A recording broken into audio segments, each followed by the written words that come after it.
should not believe that. Hello, this is Melissa Libby, and welcome to Mom Treading Water. Today, I am very excited for our guest. Other than the episode of Getting to Know You with my two children, this person is by far my favorite guest to have on Mom Treading Water. And since we are on the first anniversary, or as I've been calling it, our first birthday, it only seems apropos. But before we get into all of that, if this is your first time joining Mom Treading Water, thank you for joining us. If you are returning, thank you for all of the support and the encouragement. I think today you are absolutely going to find today's episode to be a treat. If you have not already, please do rate, review, subscribe, and share Mom Treading Water. Each time you do that, it does help with the analytics and with the growth of Mom Treading Water. I greatly appreciate if you could help me out. Now you can follow us on Facebook under the name of Mom Treading Water. We are also on TikTok, we are on Instagram, and we are on YouTube. So check all of those out there, and we're now on Pinterest too. We're moving on up. You can also subscribe to our weekly newsletter at momtreadingwater.com/subscribe. All of that information will be in the show notes. All right, friends, it's time to get to it. In many episodes, I always mention one particular man. He is the best man I know, an amazing father, an amazing husband, and in my eyes, he sets the standard how others should live their lives. Today, friends, I am very excited to introduce my kind, loving, and extremely handsome husband, James. James, thanks for being with us today. Thank you for having me. All right, James. Obviously, James and I have talked a little bit, and today I'm going to kind of throw some questions at James about things that I typically feel like I talk about on other episodes regarding James. And one of the top ones, no doubt, is that not only is he a good husband, he's a great husband. I mean, I really, honestly, I do wonder what I did to deserve you, and then I wonder what you did so terrible to be stuck with me. So that's a whole, I guess, I don't know. Maybe you had a past life or something? No, it's great. I love being married to you. Oh, thanks. I love being married to you. What do you think you do? What characteristics do you think make a good husband, a great husband, a committed husband? I think one of the hardest things to do is to figure out when your partner or your wife or whatever you have in your life needs help or wants you to do something like take the kids for a little while because she's ready to, or they are ready to just lose it. They need a break. It's hard for me. I get up early, and usually by the end of the day, my patience is thin. I just don't have it, but you just have to do what you have to do to make it to the end of the line on Friday and try to do something fun with the family. And it's not always fun. It's a lot of times frustrating for me. And for folks who haven't listened before, James gets up before 4 a.m. every single morning, 5 days a week. And even on weekends sometimes, just automatically gets up that early. And when he gets up that early in the morning, he is usually doing things around the house, doing stuff in the garage. And I do have to attest, James, 2 days in a row, not one and not two, and this is not my birthday, Mother's Day, any form of celebration, I slept in 2 days in a row. I mean, like, disgustingly slept in. And he just takes the reins. But I think you make a good point when you say that to know what your partner needs. And I guess vice versa, that sometimes I don't know what you need. And James and I have talked about this, that there are many times that I'll see in mom groups people complaining about their partners, their spouses, saying they're not getting the help they need, they're not getting the support they need. And coincidentally, I just saw one today that said the same thing. And I was happy to see about 3 moms said, have you talked to him? Have you told him? And sometimes it feels like it's that easy, is just to try to have communication. But you just have to make sure, I think, the other person is going to tell you truthfully. I think maybe sometimes it might be hard for the other spouse to understand what the husband or wife are doing also. Melissa doesn't see what I do at work all day or how my day went. I might have had to deal with a bunch of emotions at work with other employees and had to be patient with that, and then have to come home and be patient with 2 young children. And one old wife, one old wife, and one rambunctious dog. And I think the hard part for spouses that spend time away from each other is to understand what each of them do to contribute to the overall household productivity. Meaning, I plow the driveway, I shovel the driveway, I mow the grass, I maintain all the vehicles and all the equipment that maintains our house.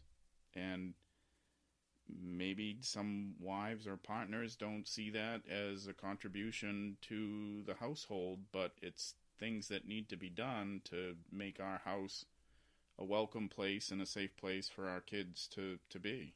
No, absolutely. And we live in Maine, so snow removal is not a luxury. It's a necessity, or we would never leave our house for months on months on end.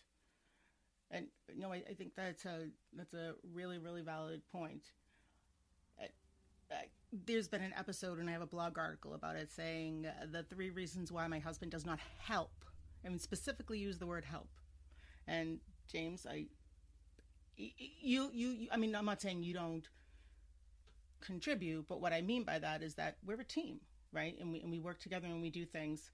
And as you're saying this, I'm realizing that I need to probably be more conscientious about all the things that you do, because you do so much. You really do.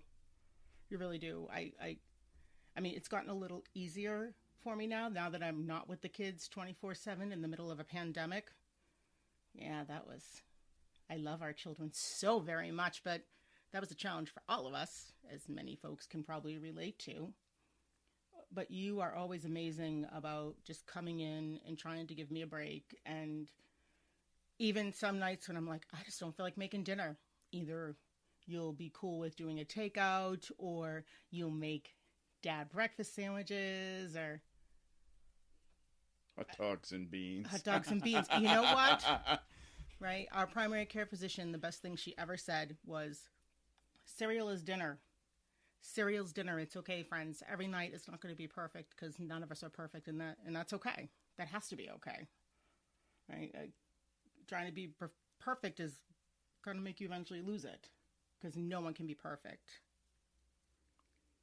So what do you think is the kids, their favorite thing that they get to do with Dad?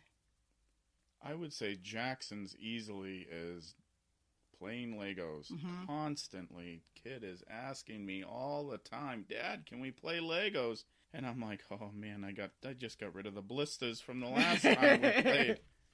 Are those the blisters on your hands or your feet from walking all over the Legos? Oh, easily the hands. The feet, I can deal with that once in a while. Gosh. What do you think for Mickey? Mickey? That's a toss-up. She likes to get me ready for a date to go out with my lovely wife. Oh, I love that. About once or twice a week. She'll come over, put her hands next to her mouth and whisper quietly, and she's usually not quiet. Say, Dad, we gotta get you ready for a date. And I'll be like, where are we going? And she'll be like, oh, we're gonna get you ready to go out with Mom for movie night or something, and so she'll comb my hair and then put a wet towel on my eyes. It's usually super cold. And she'll do my nails. A couple of times I've forgotten to take the nail polish off and gone to work, and I got a lot of compliments. Hey, that's all that matters, right? Yeah. But sorry. No, I think her one of her favorite things to do is go in the side by side with me and go fast. And I always say, "Don't tell Mom." Which is really only a joke because yeah. we don't keep secrets like that from each other. I think. Yeah. I hope. I think. Yeah. Hope. No. Yeah. No, we go fast. Oh yeah, I know you go fast. I know. She pretends she can keep a secret from me, but you know she can't, which is good. I'll take that. That's definitely a win. What would you say to moms when they feel like they're struggling with that they're like I see I do want to start with this disclaimer before I finish that sentence that it's one side of a story. I'm basing it off a post. You're not seeing what the whole situation is. So there could be more. But when moms say, yeah, my husband comes in and all he does is go into our basement and plays video games all day, or he goes outside and he has beers, and he doesn't help with baths or dinner, or and sometimes it does seem like it's moms who have little ones, so they really are genuinely home the whole time with kids.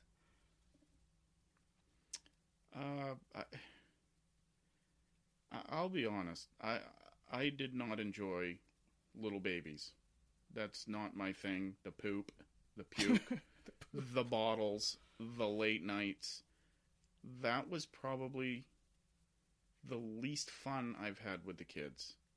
Now that they're growing up and their personalities are coming out, I have so much more fun with them. For a spouse to come home and want to be alone, I don't know what to say. There's days that I just want to be alone because I have only my ride to work and my ride home of time alone. My time is always shared with other employees at work or my family at home, or I do get some time alone on the lawnmower or the snowblower. I should take that back. But those are the times that I get alone and the quiet time that I get. But it's not really quiet time. I'm still doing stuff. So I think the spouse should probably try and take a look at what their spouse does in a day and understand that, yeah, you had kids all day, but what did they do? And I just knowing how we live, I don't think you think that's an excuse for every day never to help or never to do anything or never. I'm not saying help, contribute. I don't think you're necessarily saying that, but and correct me if I'm wrong, but what it sounds more like what you're saying is try to make sure you are looking at that other person's perspective. Yeah, it takes both of you to make a home for your family. It's not something that just one person can do on their own. Agreed. You need two people to really contribute a lot of time and energy to make sure your home's a happy, safe place to be. And it's not always easy. No, and to single parents, man, huge shout out because I couldn't even imagine what that must feel like. It has to be such a challenge, and I mean, I'm sure folks can probably relate to both sides of that. It really does sound like communication is always the key. And also, with that said, abuse is never an acceptable method of communication ever at any point in the time. So whether that means that someone is hitting you, being emotionally abusive, being psychologically abusive, that's never ever an option. That's never a form of communication. That is never acceptable. And like other podcast episodes, I will be sure to put resources in there if you feel like you might be in those situations and you need some help. And I mean, clearly we have never been in that situation, right? I mean, ever. No. And I will say that growing up in a home that had one parent that consumed a lot of alcohol at times, that was tough for me. And I go out of my way not to drink because I don't want that for my children. And I don't want that for me. But it's tough. I mean, again, what's the other person going through to want to do that, or to feel the need to do that, to unwind at the end of the day, or to make it through the next day? I don't know. But something like that at home is for me a difficult thing to see with other families when I do see it, because right. It's so close to my being. We do not serve alcohol at children's parties, and we did get a little, not pushback, but a little shock when we said there will be no alcohol at our children's parties because, well, it's a child's party, and there were points where we felt like we couldn't, one, have it because people who would drink would not be able to do it responsibly. But it's just not our lifestyle. And not to say that, listen, I have a glass of wine, I'm not going to be a hypocrite about it. And James, you on occasion will have a beer. Yeah. But not in a way that we're unable to care for our children. I don't like to get to a point where I don't feel that I could make good decisions, safe decisions, and take care of the safety of my family, and have a difficulty doing it. And we never want to give a perception that we have a perfect marriage, that we 100% always see on the same page, that we don't have disagreements. However, we have never yelled at each other. We've never had a scream out, yell, fight, throw things, whatever, ever. I think it's because neither one of us like it. No, typically I'd rather just go someplace and cool off and think about what's going on rather than yell. It's exhausting. It is. My mom was a yeller, and I remember being young, about 16, and I said, I'm done. I'm not yelling anymore. I'm done. It's exhausting. That went over like a lead balloon, and I mean, I don't blame her. She probably was annoyed because I wasn't partaking, and, some of that's learned behavior, whatever it may be. But yeah, we definitely are not yellers. Although we do enjoy spending time together, there are funny little parts about us because certain ways we are very, very different people. Agreed? I do agree, but you spin water and oil fast enough and they will mix up. That was a good little analogy. Thanks, hon. All right, so let's see.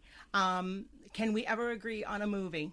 Oh, that's awful. It's like murder. It really is murder. It's torturous. Those are the best movies, though, when they have murder in them. Right, exactly. And those ones freak me out, and I cannot have any part of it. Let's see. How was it when we first met and dating, and the transition to healthier foods? It was a little murderous for me. A lot of murder. My body was used to the yucky food that I'd been eating for a long time. Now, after 11 years, we just went to Florida recently, and I couldn't wait to eat a little bit of lettuce by the time we got there after having McDonald's the whole way down. And I was like, oh, my belly. And it just felt like a lead balloon. That was Mama Victory right there in that moment. I was like, that's right. Victory. Ah, victory. Yeah, I didn't really want to say that to you. I know you did. All right. And now, could we ever go into business together? No. Oh, God, no. Absolutely not. I think you could probably do the books at home, and I'd do all the work, but I don't want any help out on whatever I'm working on. Oh, we could never work together. I think even in that capacity, we could never work together. I think it would be such a strain on our marriage. Yeah. Because, I think we do have a great marriage.